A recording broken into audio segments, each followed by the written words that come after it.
Hepinize Bedo Drive kanalından tekrardan bir merhaba diyorum. Bugün ne çekeceğiz arkadaşlar? Bugün Tesla ekranda bulunan özellikler, gizli özellikler, ne işe yarar? Mesela aracın ses donanımını nasıl kısabilirsiniz? Seslerden rahatsız oluyorsunuz. Mesela geri vitese taktığınızda geri vitesin sesini nasıl azaltabilirsiniz? Hem bunlar gibi ipuçları hem de tüm ekrandaki tüm özellikler, dediğim gibi ne işe yarar, ne nasıl yapılır vesaire vesaire. Yani alan da süren de olsa diyecek ki vay be, böyle bir özellik mi varmış diye düşünüyorum. Umarım güzel anlatabilirim. Şimdiden beğeninizi ve abone olmanızı rica ediyorum. Hep birlikte Tesla'mızın ana ekranına bir dönüş yapalım. Şimdi abilerim, kardeşlerim, ana ekranımız bu. Normal bindik, kemerimizi bağlamadık. Frene basarsak ileri geri şeyimiz açılmakta. Yani ileri geri dedim mi, vitesimiz açılmakta. Yani şöyle görebilirsiniz. Koltukta beni hemen beda konumuna alıyor. Buradan da geriye taktığımızda zaten kameralarımız açılıyor. Velhasıl kelam, vitesimiz bu şekildeydi. Onu geçiyorum. Şimdi şu biraz koltuğumu geri alayım, beni çok ileri çekti çünkü göstereceğim için. Burada her ayarı da kaydedebiliyorsunuz. Burada çıkıyor. Mesela benim eşimin kullanımı var. O kendi telefonuyla girdiğinde buna basarsa mesela şu an bakın, aynı ayarlarına kadar hepsi değişiyor. Aman yarabbi, kameradan da anlayacağınız gibi ne kadar yükseldiğimi anlamışsınızdır. Ve tüm mesela hani o girdiğinde direkt onun ayarları geçerli oluyor. Ayna, koltuk, direksiyon hepsi ona göre ayarlanmış oluyor. Ben girdiğimde benimki ayarlanmış oluyor ki hatta size şöyle söyleyeyim. Arabaya daha ben girmeden ayarlanmış oluyor. Ben çok rahat biniyorum mesela.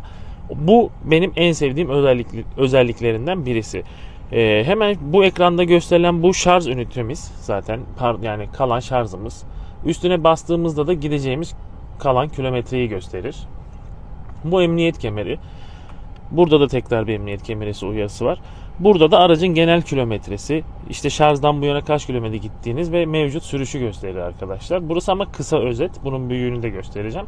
En sağ menüde de lastik basınçlarımızı gösteriyor. Burası hemen aslında navigasyon kısmı. Burada evle işinizi ayarlarsınız. Mesela bindiniz, ben işe gideceğim dediğiniz zaman, ben ayarlamadığım için şu anda sizde böyle gözüküyor. Tık diye hemen işinizi navige edip gidiyorsunuz. Bu ekranda neler yapabiliyorsunuz? Ön bagajı açabiliyorsunuz, arka bagajı açabiliyorsunuz, şarj ünitesini açabiliyorsunuz. Mesela burada benim en çok sevdiğim özellik de, mesela ben park ettim. Diyelim ki eşime ilk öğrettiğim şey de o oldu. Direksiyonu yamuk bıraktım. Dedim ki ona, bak bu direksiyon, yani buradaki tekerlek neyse gerçekte de odur. Mesela şu anda direksiyonu şöyle sola çevireyim. Gördünüz, teker de burada dönüyor. O yüzden mesela kafası hiç karışmıyor. En son nerede bıraktım unutmuyor. Onun için de gerçekten güzel bir özellik. Şimdi araba menüsüne girmeden önce genel ayarlara, buradaki şu alt uygulamadaki şeyler, simgeler ve uygulamalar ne işe yarıyor onu göstermek istiyorum. Burası hemen bildiğiniz gibi zaten klima paneli. Ben normalde otomatikte kullanıyorum ama şu an arabada olduğum için otomatikte kullanmadım. Mesela bunu nasıl kapatıyorsunuz? Şöyle göstereyim. Basılı tutarsanız bunlar kapanıyor arkadaşlar. Şu an bu birini şey yaptığım için muhtemelen kapanmıyor. Sürücününki de hiç kapanmıyormuş. Sizlerle birlikte öğrenmiş olduk. Ne alaka bilmiyorum. Bunları böyle şunun gibi döner şekilde yapmak isterseniz de hemen buradaki tuşa basıyorsunuz. Salınım modu oluyor. Salınım modunun da aşağı yukarı istediğiniz gibi verebiliyorsunuz. Böyle bölerseniz salınım modu olmamış oluyor. Salınım genel kafasına göre takılıyor. Ben hep en üstte salınımda takılsın istiyorum mesela. Bunun harici ön cam ısıtma, direksiyon ısıtma, bu silecek suyu ısıtma, aynen öyle gördüğünüz gibi. Burası arka rezistans, normal arabalarda olduğu gibi. Bu içerideki havanın, işte şu an dışarıdan geliyor mesela. Şu an sadece içerideki hava. Bir de otomatik modu var. Her zaman mesela şu an otomatik modu alamıyorum. Şöyle yapmam gerekiyor. Tekrar bastığımda geliyor da gelmedi, işte bir bug'a giriyor bazen. Onun dışında dışarıdan hava gelsin. Şu da biyolojik mod. Onun adını unuttum şu anda ama söyleyeceğim, yazacağım bir tarafa. Yani dışarıdan hiçbir şekilde içeriye hava almıyor. Yani dışarıda çok pis kokular da olur. Misal veriyorum, işte zehirleyici kokular vesaire oldu. Bunu açtığınızda içeriye hiçbir şekilde ne hava ne bir koku geliyor. İçerideki hava neyse öyle taze şekilde kalıyor. Böyle şuradan göstermeyeyim de şuradan göstereyim. Arka ekranı yönetebiliyorsunuz. İstediğiniz gibi oyunlar açıp veya koltukları falan da yatırabiliyorsunuz. Koltuk ısıtmasını falan da açabiliyorsunuz. Katla dediğinizde direkt katlanıyor. Artı olarak arka koltukları şöyle göstereyim.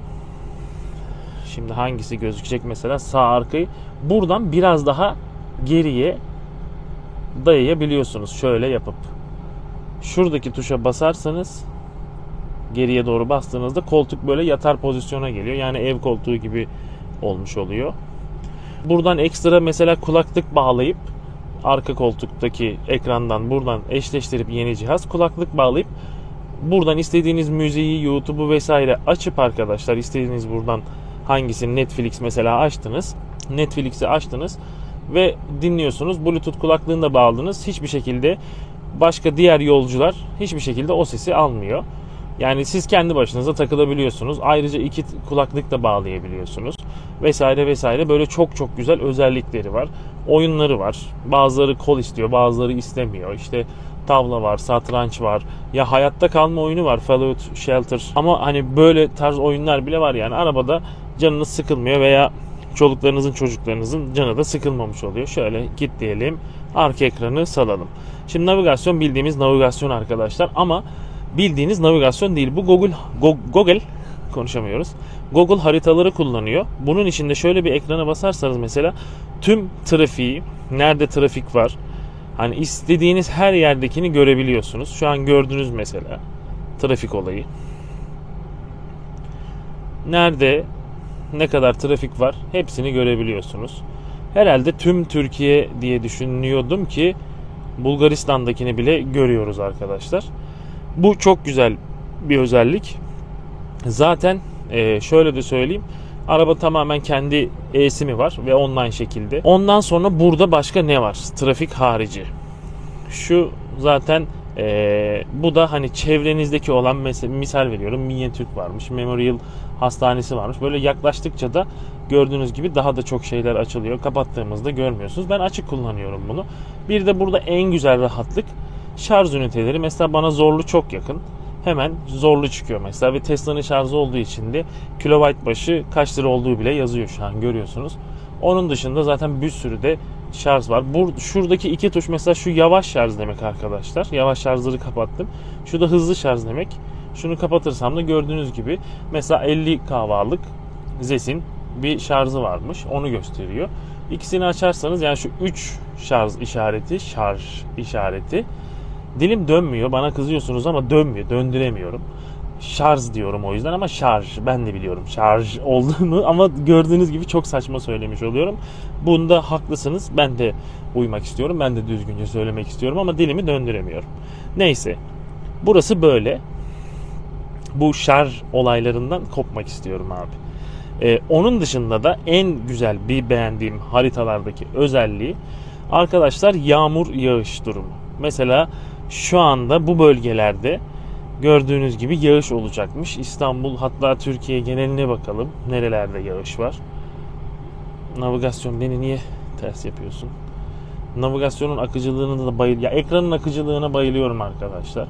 Şu anda mesela yağmurun burada hafif, orta, şiddetli, çok şiddetli olarak, mesela hafif yeşilmiş arkadaşlar. Orta biraz daha koyu yeşil, sarı şiddetliye doğru, kırmızı en şiddetli gidiyor. Ya tüm dünyayı gösteriyor. Mükemmel bir özellik. Bayılıyorum ya gerçekten. Hani bu araba bayılmayacak gibi de değil. Bu araba övme videosu da değil ama hangi arabada var ki böyle bir özellik? Velhasıl kelam, navigasyon bu şekilde. Bir de navigasyonun şöyle genel bir ayarı vardı ama buradan değildi. Onu başka menüde göstereceğim. Onun dışında kameralar. Ön kamera, arka kamera, yan kameralar arkadaşlar. Bunlar bu şekilde. Bunu zaten biliyorsunuz. Onun dışında yol kamerası. Nöbetçi modlarını da buradan izleyebilirsiniz. Telefondan izlediğimiz nöbetçi modları var ya, yol kamerasına bastığımızda buradan izleyebilirsiniz. Mesela ne olmuş? AVM'de bu tarz bir iniş olmuş yakın. İnsanlar çok fazla durunca da kayıt altına almış. Burada da insanlar çok yakın geçtiği için kayıt altına almış. Nöbetçi modu vesaire çok güzel özellik bence. Geçelim. Çoğunuz zaten biliyorsunuz. Onun dışında enerji tüketimleri. Mesela son şarjdan beri 170 kilometrelik bir enerji harcamışım. Bunun sürüşü 78 kilometre, 63 kilometre kadar da klima harcamış. Felaket bir harcama olmuş ama ben çok kullanıyorum ön iklimlendirmeyi vesaire. Batarya iyileştirme diye bir kısım var. Bu kısımda şu demek arkadaşlar. Mesela çok sıcak havalarda veya çok soğuk havalarda bataryayı ısıtıyor veya soğutuyor. Isı pompası da zaten bu işe yarıyor. Rakımdan dolayı da, yani rakımdan dolayı da değil de hani mesela yokuş yukarı çıkarsak rakım olduğu için bunu harcamış demek istiyor. Bir de diğer her şey 18.7 var. Onu ne demek istediğini bilmiyorum. Bundan beri de 76 kilometre gitmişim ama bakın 170.3 kilometre harcamışım. Şu anda da klima açık olduğu için de gördüğünüz gibi hala artıyor bu değer. Ben videoyu çekmeye başladığımda da %36 idi. %38'di, %36 olmuş. Şimdi enerji bölümünde geç. Enerji bölümünün şöyle ayarları var. Mevcut sürüş, işte yolculuk geneli vesaire. İşte parktayken, bakın parktayken de nöbetçi modu %17 yemiş. Ön iklimlendirme %4 yapmışım. Ekranın kullanımı 1 yemiş falan filan. Böyle özellikleri var. Burada detay verebileceğim bir şey yok. O yüzden geçiyorum. Bu telefon zaten bildiğimiz telefon uygulaması. Bunu da geçiyorum. Takvim mobil uygulamasını edinin. Halbuki edili. Ama şu an niye böyle bir şey diyor anlamadım. Hiç ihtiyacım olmadığı için sizle birlikte ilk defa girdim. Burada telefonla senkronize ederseniz mesajlarınızı okuyabiliyorsunuz. Mesajlar bölümü. Zoom var arkadaşlar. Buradan toplantılarınızı yapabiliyorsunuz. Şurada aracın içinde şurada bir kamera var. Kamerayla direkt bağlanabiliyorsunuz. Sal abi bizi, girmeyeceğim, toplantı yapmayacağım. Sinema modunda arkadaşlar Netflix, YouTube, Twitch, bir de Tesla Tutorials diye bir bölüm var. Tesla Tutorials bölümü size aracı tanıtıyor. Buradan direkt Netflix'e giriyorsunuz. Arabanın tüm iç ışıklarını kapatıyor. Buradan da bağlanarak istediğiniz gibi Tesla'nın kendi internetinden her şeyi izleyebiliyorsunuz.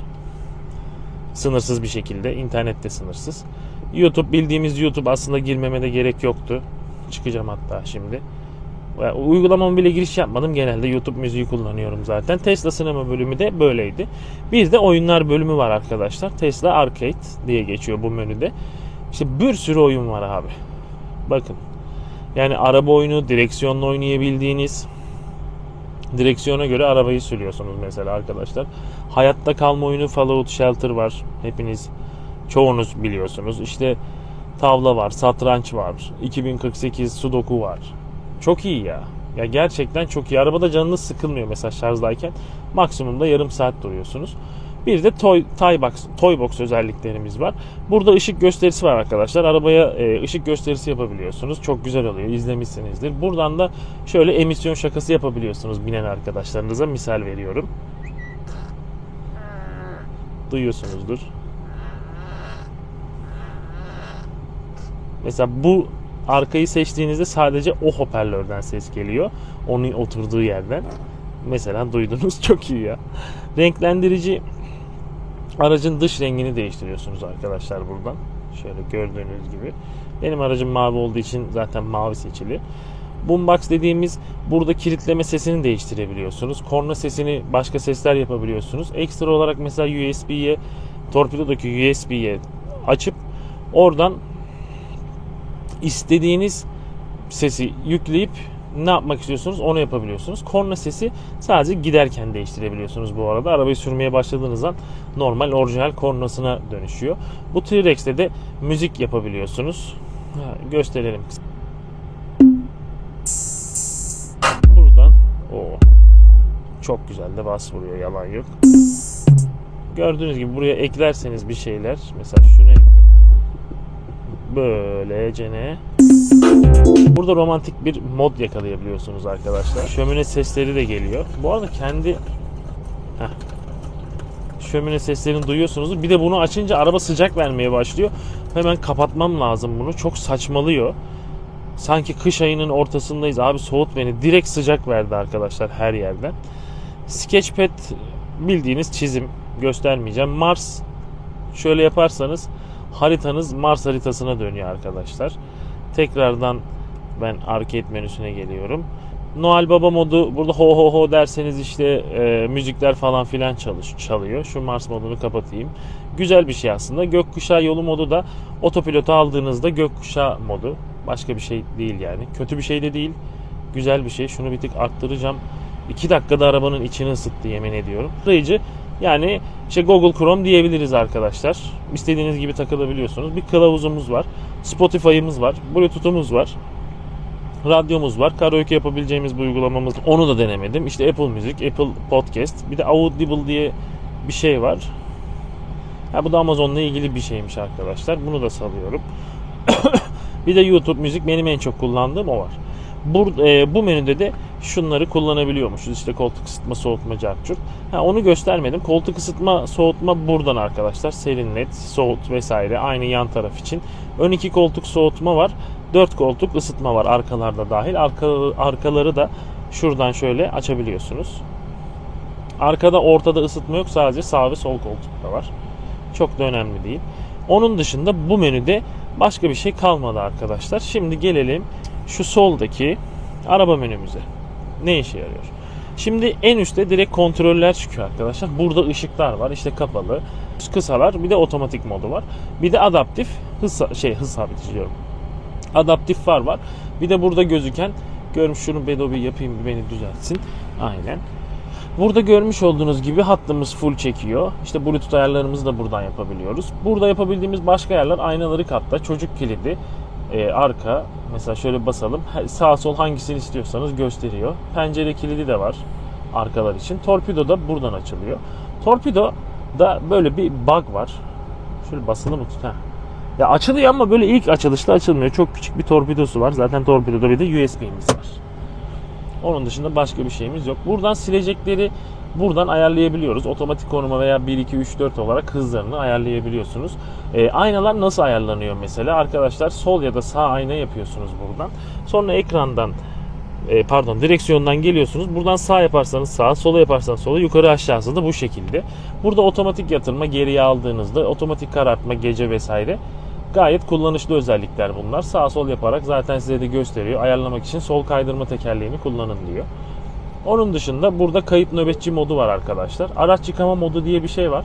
Araç yıkama modunu aldığınızda tüm camları kapatıyoruz. Şarj portunu kilitliyor. Ön cam sileceklerini, nöbetçi modunu, uzaklaşınca kapı kilitlemeyi ve park sensörü uyarılarını devre dışı bırakıyor doğal olarak. Bu da çok güzel bir özellik. Her aracımı yıkarken kesinlikle alıyorum. Şu da ekranın otomatik parlaklık modu. Öyle göstereyim size. Hatta size şuradan bir açık tonlu yapayım ki her şey daha net gözüksün. Keşke en başta yapsaydım. Bu ekran, bir de nötr var. Bu da nötr el freni arkadaşlar. Basarsanız el frenini çekmiş oluyorsunuz ama ben hiç el frenini çekmedim. Kapıyı açar açmaz otomatik P'ye alıyor araba, zaten iniyorsunuz. Bunun dışında dinamikler bölümüne gelelim. Dinamikler bölümünde ne var? Regen bölümü var arkadaşlar. Standart 5 daha fazla frene basıyor. Yani normal araba gibi kullanmak istiyorsanız düşürülmüşü alabilirsiniz. Tek pedal kullanmak istiyorsanız standarda alabiliyorsunuz. Aracın, bakın burada diyor ki gaz pedalından ayağınızı çektiğinizde aracın ne kadar hızlı yavaşlayacağını ayarlar. Bu ayar menzili veya fren pedalı yanıtını etkilemez diyor. Aslında insanlar da bunu daha fazla regen yapıyor zannediyor. Ama bence düşürülmüşte daha fazla regen yapıyorsunuz. Çünkü salınımınız daha fazla olmuş oluyor. Bana öyle geliyor. Ben standartta da regende de aynı menzilleri gidiyorum yani. Değişen hiçbir şey olmuyor. Onun dışında burada çekiş kontrol modu şu anda çalışmıyor çünkü araba aktif değil. İşte kaygan yüzey, mesela karda veya yağmurda çok fazla kaygan. Bunu açarsanız diferansiyel kilidini vesaire açıyor. Arazi yardımı da öyle daha az pati çekmesini sağlıyor ve diferansiyel kilidini açarak sizi o bulunduğunuz yerden çıkartmaya yarıyor. Direksiyon sertliği yumuşak, standart, sert, üçü de çalışıyor ve üçü de mükemmel çalışıyor. Ben yumuşağa çok alıştım, o yüzden yumuşağı kullanıyorum. Otomatik çık, bu ne demek arkadaşlar? Bu benim emniyet kemerim bağlı mesela. Freni bastım. Mesela burada hangi taraf daha uzak, ön mü arka mı, bana direkt otomatik vitesi o alıyor. İşte önce geriye git, sonra diyor ki işte geriye gidip sağa geri gidersen sola çevirdiğinde ileri alayım mı diyor. Burada zaten gözüküyor ve alıyorsunuz. Otomatik parktan çıkıyorsunuz. Bu eşimde kapalı, bende açık çünkü bazen de saçmaladığı oluyor. Onun dışında burada şarj kısmı var. Buradan bakın en son olan şarjımı da göstermiş. Ne kadar akım alacağınızı hem buradan hem telefondan da ayarlayabiliyorsunuz. Onun dışında burada planlayabiliyorsunuz. İşte planlamanızda şarjı neden planlıyorsunuz derseniz, bataryayı ön ısıtma yapıyor arkadaşlar. Hani belli bir güçle başlıyor. Şimdi birden 180 kW alamıyor ama siz ön güçlendirme yaptığınızda birden takıyorsunuz 100 alıyor. Hemen 1 dakika içinde de 180 kW ile şarja başlamış oluyor. Zaten şarj bölümü bu kadar. Otopilotta otomatik direksiyon beta, bir de trafiğe duyarlı seyir kontrolü var. Bunu hiç denemedim. Oto direksiyon beta'yı kullanıyorum. Otopilotu açtığımda hiçbir şeye dokunmuyorum. Sadece direksiyonda elimi tutmam yeterli oluyor ve önüme bakmam yeterli oluyor. Onun dışında her şeyi kendi ayarlıyor arkadaşlar. Freni, gazı, işte ben 120 ayarladıysam öndeki 130'a gidiyorsa onun peşinden 120 ile gidiyor. 80'e düşerse 80'e düşüyor. Tekrar 120'ye çıkıyor vesaire vesaire. Hız ayarla. Burada mevcut hız derseniz arkadaşlar sizin belirlediğiniz hız. Hız sınırı derseniz ise tabelada gördüğü hız ve haritada gördüğü hız. Yani Google'da mesela orası 50 ile kayıtlıysa 50'yi geçmiyor. Ama tabii bizde öyle bir şey olmuyor. O yüzden mevcut hız takılıyoruz arkadaşlar. Önden çarpışma uyarısı, öndeki aniden bir işte frene bastı vesaire. Hem sesli hem de görsel olarak burada aracı gösteriyor. Kesikli çizgi, yani şeritten ayrılmayı önleme uyarı veriyor. Direksiyonu böyle titretiyor. Bir de yardım var. Sizi içeri sokuyor. Otomatik acil frenleme zaten şu anda çalışmıyormuş. Değiştirmek için oto direksiyon betayı devre dışı bırakın diyor. Engele duyarlı ivmelenme. Bu da ne demek? Otomatik olarak hızlandırmayı sınırlandırır ve düşük hızlarda sürüş yaparken aracın önünde herhangi bir engel algılanırsa frenleri uygulayabilir. Güzel ışık, güzel bir özellik, kalsın. Yeşil ışık trafik ışığı sesi, bunu ben short olarak da paylaşmıştım. Yeşil ışık yandığında direkt dın diye çok tatlı bir uyarı veriyor. Hız sınırı bölgesi uyarı sesi, mesela 120 ile gidiyorsunuz, 80'e düştü, uyarısını vereyim mi diyor. Açarsanız veriyor arkadaşlar. Otopilot kısmı da bu kadar. Otopilotta benim en çok kapattığım özellik ise şu: şeritten ayrılmayı önleme devre dışı. Çünkü mesela uzun yolda arkanızda araba yok, sinyal vermeden değiştireceksiniz, misal veriyorum. Ama işte sinyal vermeden değiştirmenizi araba sürekli direksiyon titreterek uyuz uyarı veriyor. Burada kilitler var, yani anahtarlar arkadaşlar. İşte benim telefonumda bir anahtar, eşimin telefonu anahtar, bir de benim Apple Watch'um anahtar olmuş. Bir de kartlarımız var, Tesla'nın kendi verdiği. Çocuk kilidi modu da buradan ayarlanabiliyormuş. İsterseniz sağ sol, isterseniz pencere kilidi. Anahtarla uzaklaşınca kapı kilitleme, sürücü kapısı kilidini açma modu. Gerek yok, hepsi açılsın çünkü yani öyle bir sıkıntı yok. Ben de açarım içeriden, sıkıntı yok. Araç açık bırakıldı bildirimi. Mesela işte kapılar açık kaldı veya camlar açık kaldı. Genelde olmuyor. Genelde kilitliyor da olursa bile uyarı veriyor arkadaşlar. Kilitli onay sesi, yani arabadan indiğinizdeki onay sesi, ne ayarladıysanız artık. Kilitli onay sesi. Kilitli durumda pencereleri kapat. Kilitlenince pencereleri otomatik kapatma modu. Burada da başka bir şey yok. Hemen ışıklar bölümüne gelelim. Işıklar bölümü az önce anlattığım gibi anlatmıyorum. Adaptif farları buradan açabiliyorsunuz. Eşlik etme özellikli farlar arabadan indiğinizde, yani bizim eski nesil Follow Me özelliği. Tavan ışıklarını buradan otomatik yapabiliyorsunuz. Gece otomatik kendi yanıyor veya direkt açabiliyorsunuz. Şöyle göstereyim. Tabi buradan mı açıyorsunuz? Hayır, ben bunu kısa yol atadım. Kısa yol olarak açıyorum. Ayak boşluğu ışıkları şurada, ayaklarda şu an terliklerim var, mükemmel. Ayak boşluğu ışıkları gece işte loş bir ortam yapıyor, ambiyans. Burada ambiyans ışıklarının da arkadaşlar buradan istediğiniz rengi ayarlıyorsunuz. Şu an güneşten ne kadar gözüküyor bilmiyorum ama gözüküyordur. Ben yine aracım mavi olduğu için mavi takılıyorum. Erkek rengi. Buradan koltukları ayarlayabiliyorsunuz. Mesela şu an burada kimse oturmadığı için ben bu koltuğu istediğim pozisyona ayarlayabiliyorum ama üstünde biri varken ayarlayamıyorum. Ekstra olarak bakın burada gene katla, çocuk kilitleri vesaire vesaire. Tüm her şeyini, koltuğun tüm ayarlarını ayarlayabiliyorsunuz. Ekranı gelelim. Görünüm açık, koyu, otomatik. Bu geceye göre, kafasına göre takılıyor. Mavi ışığı azalt, güzel bir özellik göz almaması açısından. Otomatik kör nokta kamerası, yani şu sinyal verdiğinizde açılan kamera, istiyorsanız kapatabiliyorsunuz. Ekranı temizlerken ekran temizleme modunu alın. Artı olarak buradan arka ekranı kilitleyebilirsiniz. Kaydırma tekerleği işleminde az önce dedim ya, tavan ışığı yaptım diye. Şu tuşu bir özellik atayabiliyorsunuz. Burada özellikler var. Benim en çok o işime yarar diye düşündüm. Ben onu atadım. Dokunmatik ekran dili, ses tanıma dili, ses navigasyon, klavye, metin boyutu standart büyütebiliyorsunuz arkadaşlar. Uğraşmayacağım. Sistem reset atıyormuş kendine. Enerji görünümü, yüzde mesafe, aslında bunu zaten buradan tıklayarak da ayarlayabiliyorum. kilometre, mil, sıcaklık, lastik basınç, bar veya PSI olarak değiştirebiliyorsunuz. Bu diğer planda. Bu planda ne arkadaşlar? Bu konumda ön iklimlendirme. Ya telefondan da yapıyorsunuz aslında ama ben size hemen anlatayım. Mesela sabah 9'da işe gideceksiniz. Buradan hemen sabah 9'da diyorsunuz ki arabamı benim 22 dereceye getir. Hemen sıcak sıcak binip gidiyorum ama arabaya binmeden önce uyandınız, mesela elinizi yüzünüzü yıkamadan önce yaptınız.